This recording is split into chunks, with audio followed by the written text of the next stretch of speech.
È seguita l'autopsia sul cadavere di Angelo Carità, l'imprenditore agricolo di 61 anni, condannato all'ergastolo per l'omicidio del compaesano Giovanni Brunetto e in libertà per scadenza dei termini, ucciso in una traversa di via Palma a Licata nel pomeriggio di Pasquetta. Pare che Angelo Carità sia stato freddato da due proiettili calibro 9 che l'avrebbero raggiunto al volto, ma che i colpi esplosi sarebbero stati 4.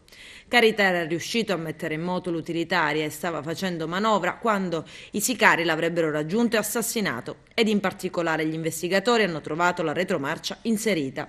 Questo lascia ipotizzare che l'uomo potrebbe aver visto arrivare il killer e che avrebbe tentato la fuga senza riuscirci. Nelle prossime ore la salma dovrebbe essere riconsegnata ai familiari. E le indagini continuano con le audizioni da parte dei carabinieri della compagnia delicata che stanno operando sul campo, coordinati dal sostituto procuratore Simona Faga, titolare dell'inchiesta.